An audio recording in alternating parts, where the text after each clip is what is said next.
الحمد لله رب العالمين والصلاة والسلام على سيدنا محمد وعلى آله ومن تبعهم بإحسان إلى يوم الدين وبعد. السلام عليكم ورحمة الله تعالى وبركاته. فولي أني ولي مندو أمو تاكو نيسي أو ماني سنغينا أو منسون لمن نشرف لا جبراني سانفي جمانين كونو جمانين كوكا أو بسم الله أو كجمو كان كنكا نوي تيجانيا بلومباي bini ala ka je an karamogo be an bolo kan ma dogolen tɛ kɛnɛ in kɔnɔna na n'o ye an karamɔgɔ Al Hussein Jakite.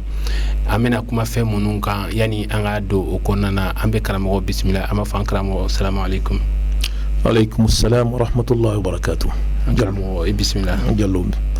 Alhamdulillah wa salatu wa salamu ala rasulillah sayyidina Muhammadin Abdullah ibn Abdullah wa ala alihi wa sahbihi wa man wala.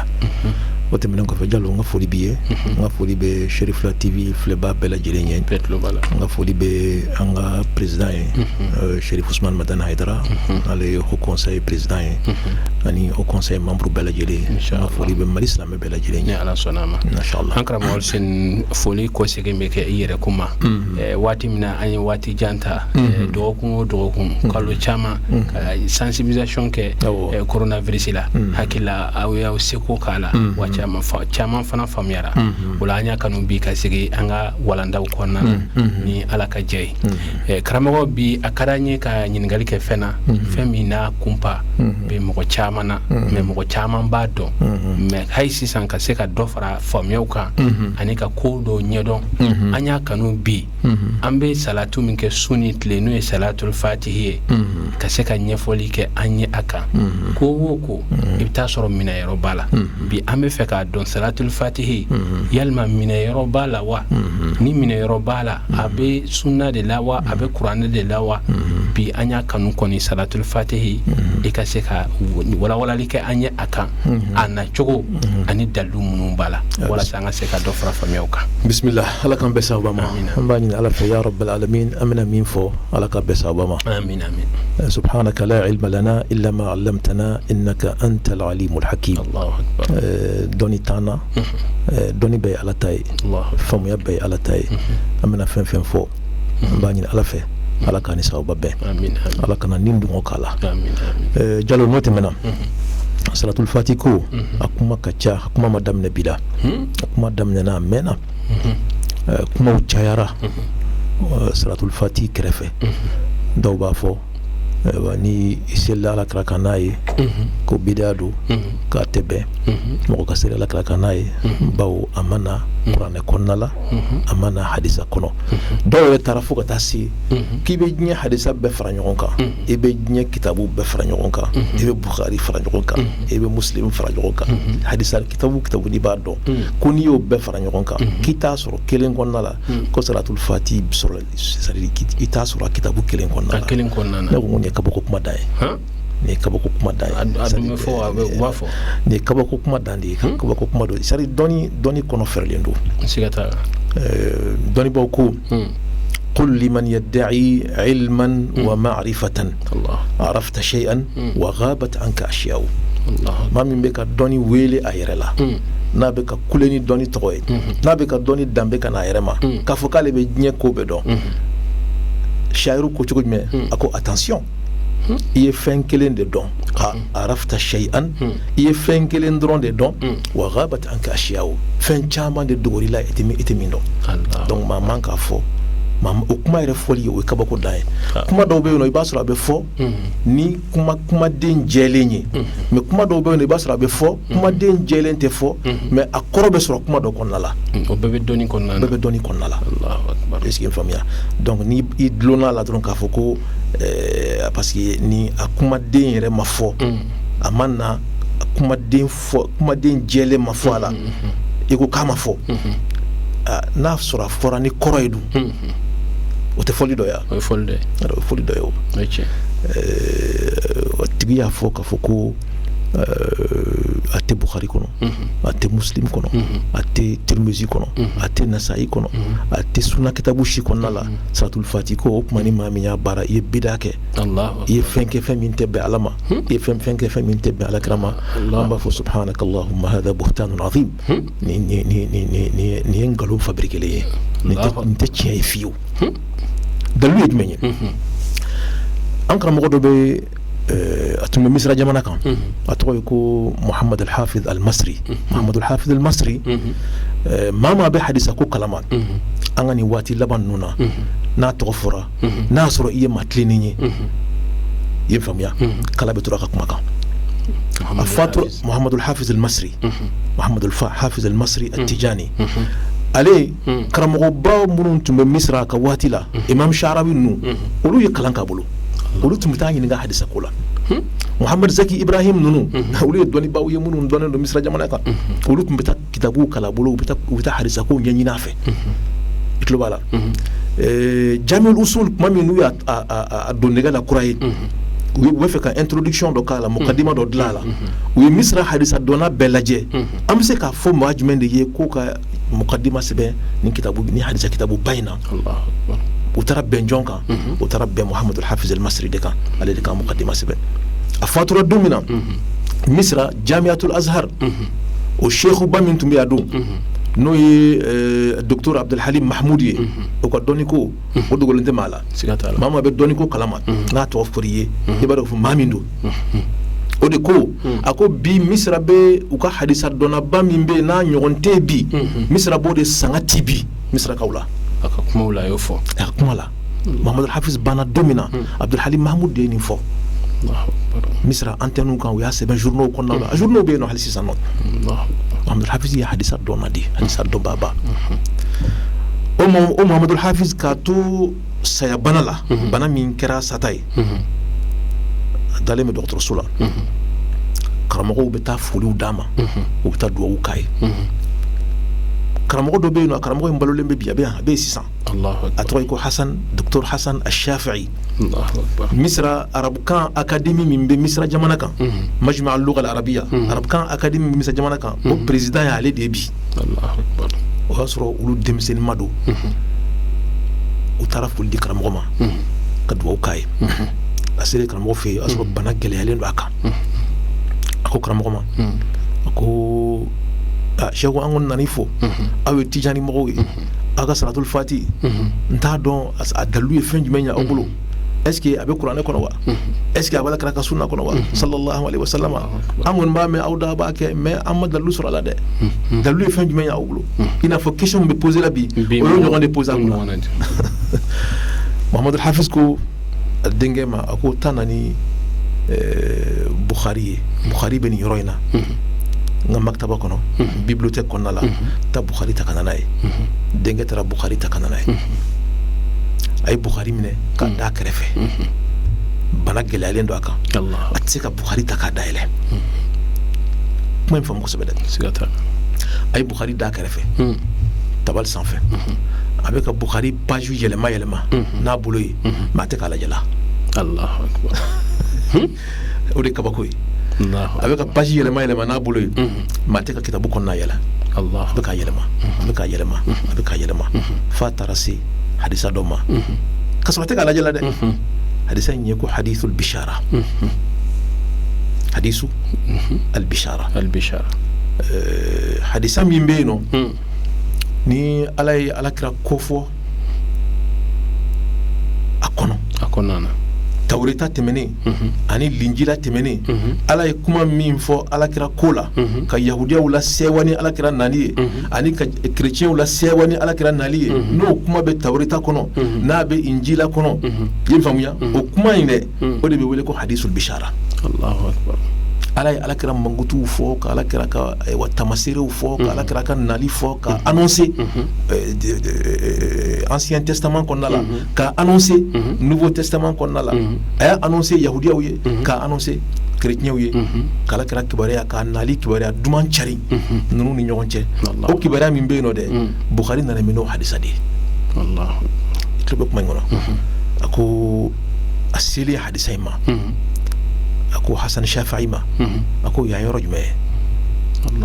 a ye nin yɔrɔ f'a ɲɛna a ko e ka nin hadisa in kalan ta to ka lajɛ a tɛ k'a filɛ la dɛ a bolo de dalen b'a kan hadisa in ye jumɛn ye hadisa in ka jan hadisa in ye Yasar ibn Ata o de ni Abdullah ibn Amr o de ko Abdullah ibn Amr ma ako ala kira nalen filɛ sisan nɔ yahudiyaw filɛ ka ban la chrétiens filɛ ka ban la kuma ala ye kitabu min jigin nabilahi Musa kan ala ye kitabu min jigin nabilahi Isa kan ala ma ala kira kibaruya fɔ o kitabu kɔnɔnaw la Allahu akbar ale ɲininkali k'o la a ɲininkali k'o la Abdullah ibn Amr ko wallahi ala y'a fɔ a kɔnɔna la ako ala kira y'a fɔ an ye ako kuranɛ aya min bɛ kuranɛ kɔnɔ n'a ko ya ayyuhan nabiyyu inna arsalnaka shahidan wa mubashiran wa nadhiran i faamuya ya nabi ɲuman inna arsalnaka anw masa ye e ci shahidan i faamuya wa mubashiran wa nadhiran an y'i ci k'i kɛ maa ye maa min bɛ kɛ seere ye ko minnu tɛmɛna i bɛ k'o seere ye min kɛra i ɲɛna i bɛ k'o seere ye min bɛna kɛ i bɛna k'a bɛɛ seere ye yawmal qiyama Allahu akbar wa mubashiran ka tila k'i kɛ maaw la sewaba ye ka maaw la nisɔndiya ka fɔ n'aw tugura n kɔ ka baara kɛ ni ne ka fɔta ni n ka kɛta ye arijinɛ b'aw ɲɛ dɛ Allahu akbar wa nadhira ka tila k'a fɔ aw ɲɛna n b'aw bagabaga ni maa min ye ne fɔnko ɲɔgɔnya ka ne ka kumakan ni n ka kɛta k'o bila kɛrɛfɛ k'i yɛrɛ nin dungo lawale jahanama b'i ɲɛ dɛ Allahu akbar ni aya in bɛ tawureta kɔnɔ a bɛ linjila kɔnɔ Allahu mɛ mun de tugulen bɛ nin aya in na tawureta kɔnɔ ani linjila kɔnɔ o ye wa hirzan lil ummiyina aya alakira e de ye i mantonw kalanbaliw i ye faamuya e de ye olu ka ayiwa sɛbɛnkisɛ ye e de ye olu kɔlɔsilan ye ka bɔ jahanama kangu ma Allahu akbar i ye faamuya a ko anta abdi wa rasuli Muhammadu e ye ne ka jɔn de ye i ye n ka ciden de ye anta abdi wa rasuli e ye n ka jɔnkɛ ye i ye n ka ciden ye ismukal mutawakkil i tɔgɔ de ye ko mɔgɔ min n'a jigi dalen don ala kan Allahu akbar i tulo kuma la laysa bi fadhin wala ghalizin i ni maaw ka baara ɲɔgɔnya i tɛ maa ŋɛɲɛma ye wa i dusukun jalen fana tɛ i tɛ maa ŋɛɲɛma ye i dusukun jalen tɛ halisa ye mun fɔ ka da kan a ko walan yaqbidahu Allah Muhammadu ala tɛ ni minɛ fiyewu hatta yuqima bika al-millata al-awja fo sira min bɛ yen nɔ n'a jɛngɛnen don n'a bɛ maa jɛngɛ n'a jɛngɛnen bɛ ka bɔ ala ma a jɛngɛnen bɛ ka bɔ arijinɛ ma f'i ka n'o sira in tilen ala ma k'a tilen arijinɛ ma Allahu akbar k'i faamuya a ye mun fɔ ka da o kan a ko wa yaftahu bihi quluban ghulfa a ko dusukun minnu bɛ yen nɔ n'olu kun datugulen don ni limaniya nɔrɔ ma se ka don dusukun ninnu kɔnɔnaw la ala kira de bɛ n'o dusukun dayɛlɛ i tɛ sa fiyewu fo ala k'i kɛ ka dusukun dayɛlɛ ka dusukun dayɛlɛ ma in faamuya dɛ Allahu akbar a faamuyalen don a ko wa adhanan summa a ko tulo minnu bɛ yen n'o tulo gerennen don ni kodɔnbaliya kɛn bɛ k'a tulo geren manamanakan kɛn bɛ ka tulo ninnu fa silamɛya nɔrɔ ni kuranɛ nɔrɔ ni alakira nɔrɔ ma se ka don tulo ninnu kɔnɔna la e de bɛna ka na nɔgɔ saani ka bɔ o tulo kɔnɔnaw la ka nɔrɔ don a tulo kɔnɔnaw la Allahu akbar i y'a faamuya kira de bɛ n'o kɛ hadisa de bɛ ka nin fɔ Bukhari kɔnɔna la est-ce que a ko wa a'yunan umya Muhammadu de bɛ kɛ ɲɛ minnu fiyenen don n'u dɛsɛlen bɛ ka tiɲɛ ye dɛ n'u ɲɛw gerennen don n'a ɲɛ fiyenen don n'a ɲɛ ma se ka yɛlɛ a ma se ka tiɲɛ ye parce que a datugulen don Muhammadu de bɛna ka n'o ɲɛ ninnu k'o wɔlɔkɔti k'o ɲɛ yɛlɛ k'o dayɛlɛ k'a fɔ ko tiɲɛ filɛ a ye tiɲɛ ma filɛ Allahu akbar jalo huwa al-fatihu lima ughliqa fɛn min tun datugulen don jɔn y'a dayɛlɛ kira don kira de y'a dayɛlɛ halisa de ye nin ye o kira de y'a dayɛlɛ dusukun minnu kun datugulen don n'a dusukun datugulen don silamɛya nɔrɔ ma se ka don limaniya nɔrɔ ma se ka don ihsanu nɔrɔ ma se ka don ala dɔn nɔrɔ ma se ka don ala kira dɔnni nɔrɔ ma se ka don i ye faamuya nin si ma se ka don dusukun kɔnɔna la mun na parce que a datugulen don ɔ jɔn b'a dayɛlɛ jɔn de b'a dayɛlɛ dayɛlɛ b'a ye ala kira de dayɛlɛ b'a ye ala kira de hadisa de bɛ ka fɔ e de bɛ dusukun dayɛlɛ n'a dayɛlɛ ka nɔrɔ bila kɔnɔna la ka silamɛya nɔrɔ bila kɔnɔna la ka limaniya nɔrɔ bila kɔnɔna la ka ala dɔn nɔrɔ bila kɔnɔna la i ye faamuya arijinɛ sɔrɔ sira k'o nɔrɔ bila kɔnɔna la donc fɛn min kun datugulen don jɔn y'a dayɛlɛ kira sallallahu alaihi wa sallam dusukun min kun datugulen don jɔn y'a dayɛlɛ ala kira tulo minnu tun bɛ yen nɔ n'a tun dɛsɛlen bɛ ka ala ka kumakan lamɛn a dɛsɛra ka kuranɛ lamɛn a dɛsɛra ka alakira ka hadisa lamɛn a dɛsɛra ka dɔnnibaw ka wajiri lamɛn tulo in tun gerennen don a falen bɛ manamanako gansan na misiki gansan de b'a kɔnɔna la tulonkɛ gansan de b'a kɔnɔna la jɔn nana kana nɛgɛ ta k'o tulo k'o kɔnɔnaw k'o wɔgɔti ka nɔgɔ minnu b'a kɔnɔ k'o nɔgɔw labɔ mun kosɔn tulo ka dayɛlɛ a ka se ka ala ka kumakan lamɛn jɔn y'o kɛ tulo gerennen jɔn y'a tulo dayɛlɛ huwa al-fatihu lima ughliq alakira de y'a dayɛlɛ alayhi salatu wassalam ni kɛnɛ kan kuma ye faamuya ɲɛw minnu tun bɛ yen nɔ n'a ɲɛw tun datugulen don n'u dɛsɛra ka arijinɛ sira ye u ma se ka ala ko sira ye n'u bɛ fili kan u bɛ jahanama sira kan parce que u ɲɛ tɛ arijinɛ sira la jɔn nana k'u ɲɛ dayɛlɛ hey dingɛ de b'i ɲɛ yan nɔ dingɛ in éviter taa sira filɛ yan fɛ i ka yɛlɛ sira jɛlen kan jɔn ɲɛ bila o la donc ɲɛ min tun datugulen don jɔn y'a dayɛlɛ kira de y'a dayɛlɛ alayhi salatu wasalam idan alakira de tɔgɔ ye ko al-fatihu lima ughliqa alakira de tɔgɔ ye al-fatihu lima ughliqa fɛn min kun datugulen don min y'a dayɛlɛ o de ye alakira ye sallallahu alaihi wasallam donc ni mɔgɔ min ko allahumma salli ala sayyidina muhammadin ala seli muhammadu kan muhammadu jumɛn ko don ne kan bɛ muhammadu jumɛn ma muhammadu min b'a la ni ala y'a kɛ fɛn datugulenw dayɛlɛ b'a ye kuma in de filɛ nin ye dɛ kuma de filɛ nin ye o i ye kuma jugu fɔ wa ayi nin t'a hadisa kɔnɔ a b'a kɔnɔ Allahu akbar nin bɛ hadisa kɔnɔ dɛ tuma min na muhammadu hafiz ye hadisa in yira Hassan Shafi'i la n'a y'a kalan ka ban a tilalen Hassan Shafi'i ye min ye Misra bɛɛ b'a dɔn n'i ko arabukan a b'o dɔn ka tɛmɛ i kan n'i ko hadisa o patron don n'i ko fiqhu a bɛ min dɔn o la i t'o dɔn o la siga t'a la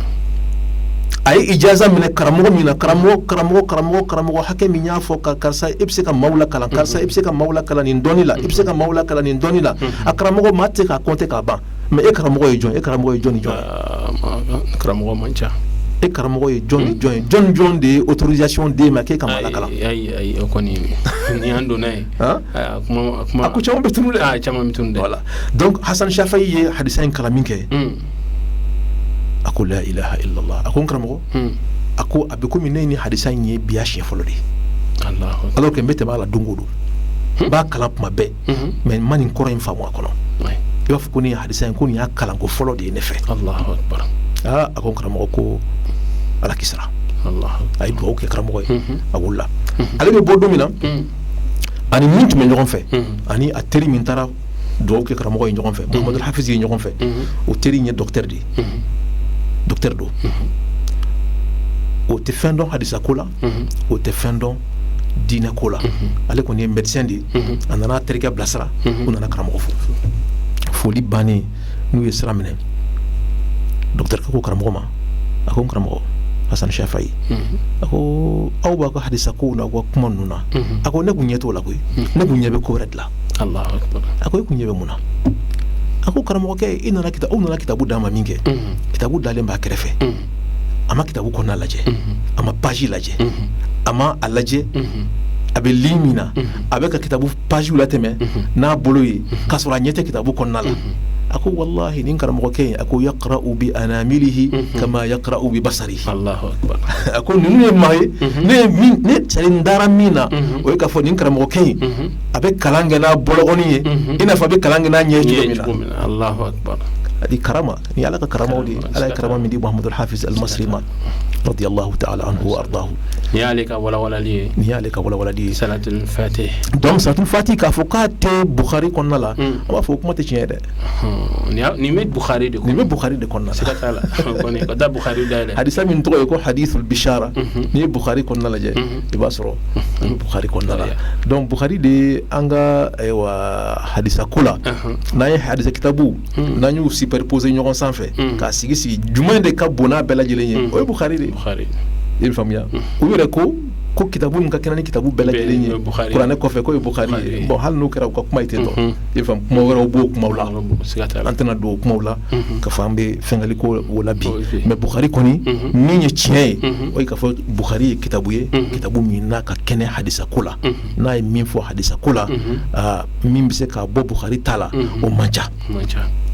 nin ye Bukhari de ye mɔgɔ yɛrɛ bolomadayɔrɔ ye min ye hadisa ko la n'o ye Bukhari ye n'o ye ala belebeleba ye Bukhari de ye nin fɔ dɛ a kɔni y'a fɔ i faamuya Bukhari de ko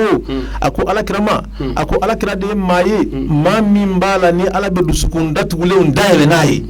alayhi salatu wassalam alakira de ye mɔgɔ ye mɔgɔ min b'a la ni ala bɛ tulo gerennenw k'olu tulo dayɛlɛ ni alakira ye alayhi salatu wassalam an karamɔgɔ la est-ce que tuma dɔ la olu ta tɛ kɛ karamɔgɔkɛ in ta ɲɔgɔnna ye parce que a yiralen a la ko k'ale ma a kɛra i n'a fɔ a ma deli k'a kalan a kɛra komi nin y'a siɲɛ fɔlɔ est-ce que fana tɛ k'a kalan ten Bukhari la ka tɛmɛ peut-être parce que u b'a kalan i b'a kalan ni hakilina min ye o hakilina de bɛ jouer i ka kalan kan n'i bɛ fɛn kalan i bɛ k'a kalan ni hakilina min ye o hakilina de bɛ jouer i ka kalan kan o hakilina de bɛ ko caman tunu i la o de bɛ ko caman tunu i la i ye faamuya donc nin bɛ Bukhari kɔnɔ k'a fɔ alakira Muhammad sallallahu alayhi wa sallam a tɛ sa fiyewu fo ala ka dusukun datugulenw dayɛlɛ ni a ye sallallahu alayhi wa sallam alakira tɛ sa fiyewu fo ala ka tulo gerennenw minnu bɛ yen nɔ k'olu tulo dayɛlɛ ni alakira Muhammadu ye sallallahu alayhi wa sallam a tɛ sa fiyewu fo dusukun minnu fo ɲɛw minnu bɛ yen nɔ n'olu ɲɛw fiyenen don k'olu ɲɛw dayɛlɛ ni alakira Muhammadu ye sallallahu alayhi wa sallam Bukhari de ye nin fɔ ko nin kuma in bɛ a bɛ Tawreta kɔnɔ a bɛ Linjila kɔnɔ wa a bɛ Kuranɛ fana kɔnɔna la a bɛ alakira ka hadisaw kɔnɔnaw la Bukhari filɛ ka nana ye radiyallahu ta'ala anhu donc k'a fɔ ko Allahumma salli ala sayyidina Muhammadin fo ka se yen nɔ problème tɛ yen Allahumma salli ala sayyidina Muhammadin bon kuma dɔ la kalimatu sayyidina o min fɔra dɛ u bɛ mankan ci o fana ni ala sɔnna a ma ni ala ye sigi wɛrɛ yira an na an bɛna kuma sayyidina dɔrɔn kan a kan ka fɔ wa a man ka fɔ wa n'a kan ka fɔ dalilu ye mun ye kuranɛ kɔnɔ dalilu ye mun ye hadisa kɔnɔna la ni ala sɔnna a ma an karamɔgɔ an bɛ tɛmɛ ɲɛfɛ hayi sisan bisimila walawalali la hadisa ko la sisan an bɔlen ko Bukhari la an kana taga yɔrɔ jumɛn na n y'a daminɛ Bukhari la hadisa ko la k'a fɔ ko i bɛ hadisa kitabu bɛɛ kuruba b'a bɛɛ ta ka segin i bɛ ta ka segin i tɛ Fatihu lima ughliqa kɔnɔna la an ko hada buhtanun azim o tɛ tiɲɛ ye o tɛ tiɲɛ ye taa Bukhari dayɛlɛ dɔrɔn i b'a sɔrɔ a kɔnɔna la o kɔni o kuma jɛlen don kuranɛ kɔnɔna la an kana kuranɛ kɔnɔna la o ye bannen an kana kuranɛ kɔnɔna la kuranɛ k'a ma wa idh akhadna min an-nabiyyina mithaqahum wa minka ومن نوح إلى آخر الآيات ألاكو أكو ني لايدو منه تما منا أم مسائل لايدو منه نبي نمونا أيا بفويا نبي نمان بي ينفهم يا أكو مسلوك على ديتاي سيسانا نعمل جوني جونا أكو نغا دامنا جونا جوني نبي نمان فلوي جوني كرا فلوي نبي لا نو ودي كرا فلوي ودي شيء أكو نغا دامنا لدي ما مدام نهونا الله أكبر أكو ومنك ni laydu mine e Muhammadu la nyamine ila ay Muhammadu ko nuhu nye Allahu akbar wa minka wa min nuh nyamine ila kamine nuhuna kamine ibrahima la kamine karsala akunganga lama ala kira alayhi salatu wassalam ma adam na kira alayhi salatu wassalam Allahu akbar korona de bola kitabu mbeno ko ibnu abi shayba musannaf ibnu abi shayba hadisa kula imam ahmad no ye mazhab hanbali o nyemgo bay ano fondateur yi o ko karamo de Allah abdul razzaq ibnu abi shayba de ko ale layruta ani alace ay layruta ana yarace kuma hadisa nabinu fa kitabu in konna la ibasul hadisa kene mandu Allah ate daifu fa kono fiu ale de yafo ni aya in tafsirula akuni ala kira kun sirani aya matmutuma abijo wa idh akhadna min an-nabiyyin mithaqahum wa minka wa min nuh kasi aya labana o kira bijo ko ala bi fo koy ala e masany may koy akuni ala e hera ko fo wati o wati abadam ni muhammadu di sallallahu alaihi wasallam ako budi bil khairi bi na yi here kuma damine wati na bi nyumanya o yi here kuma di o te here kuma na yi here kuma damine na bi no mo cité ko détail di mo ma yem fam ya malgré que ni Muhammadu nana kɔfɛ de ma b'a daminɛ ne de ye Allahu akbar a b'a daminɛ ni alakira Muhammadu sallallahu alaihi wasallam an ka waati bɛ ka se miniti damadamani de tora bon peut-être que an bɛna dan nin ma nin na an ma se ka hadisa in an ma se ka don a kɔnɔ fɔlɔ ni Ala sɔnna ma ni Ala ye sigiyɔrɔ jira an na hadisa in an bɛna a détail di ani hadisa wɛrɛw minnu bɛ yen nɔ nin kitabu kelen in kɔnɔnaw la ani kitabu wɛrɛw kɔnɔnaw la pour que k'a yira lamɛnnikɛlaw la k'a fɔ salatul fatih Allahumma salli ala sayyidina Muhammadin al-fatihi lima ughliqa wal khatimi lima sabaqa a bɛ hadisa kɛnɛmanw de kɔnɔ kelen tɛ fila tɛ saba tɛ naani tɛ i bɛ faamuya an bɛ se k'a bɛɛ ɲɛfɔ ni Ala ye sigiyɔrɔw jira an na wa an da bɛ don a bɛɛ la kelen kelen ka bɛɛ fana ɲɛfɔ mɔgɔ n'i tɛ fɛn min dɔn i b'a ɲɛɲini k'a ɲɛdɔn n'i t'a dɔn c'est-à-dire il ne faut pas porter de jugement fin dɔ kan i tɛ fɛn min dɔn Allahu akbar usuludɔnnaw ko al-hukmu ala shay'i far'un an tasawwurihi k'a fɔ nin ko in finnen walima a jɛlen don o k'a sɔrɔ e ye fɛn in dɔn dɛ i tɛ fɛn min dɔn e k'a fɔ k'o finnen walima a jɛlen don e ma kunfɛ kuma fɔ siga t'a la i ye kunfɛ kuma de fɔ hali n'a kuma bɛnna sababa ma i ye kunfɛ kuma de fɔ donc n'i bɛ fɛ ka fɔ ko ma nin ko ye bida ye walima nin tɛ bida ye a ko ɲɛɲini k'a ɲɛdɔn fɔlɔ n'i y'a ɲɛɲini k'a ɲɛdɔn k'i bolo da kisɛ kan i bɛ sɔrɔ k'a fɔ a tiɲɛ na nin ye bida ye walima nin bida tɛ e bɛna fɛn dɔ juger k'a fɔ ko nin ye bida ye k'a sɔrɔ fɛn in yɛrɛ kisɛ ye min ye fɛn in tayɔrɔ ye min ye fɛn in fɔkun ye min ye fɛn in nana kitabu minnu kɔnɔnaw la fɛn in fɔra kumaw minnu kɔnɔna la e t'o fɛnw ɲɛdɔn fo k'a kunfɛ fo ten dɔrɔn k'a fɔ ko nin ye bida ye vraiment an b'a ɲini kumabaw fɛ k'u ka kumaw contrôler i ye faamuya ni Ala sɔnna ma nin babu in y'a daminɛ ni Ala sɔnna ma ni salatul fati ko daminɛ inshallah ko wɛrɛ minnu b'a kɔnɔna la ni Ala ye sigiyɔrɔ jira an na an bɛna kuma olu kan an bɛ fɔ k'i waleɲuman dɔn an karamɔgɔ Aliseni ka kɛ ni waati cogoya inshallah sigida nata wɛrɛ an na walawalali kɛ nin kɔnɔna na ni Ala sɔnna an bɛ aw fo ka waleɲuman dɔn ka yira aw la k'a fɔ waati n'a cogoya ni Ala sɔnna ma an bɛ aw bila yan dɔgɔkun nata aw ni anw an na ɲɔgɔn sɔrɔ nin babu in kan ka walawalali kɛ halisan salatul fati ko aw ka se ka ɲɛ sɔrɔ a la wassalamu alaikum warahmatullahi ta'ala wa barakatuh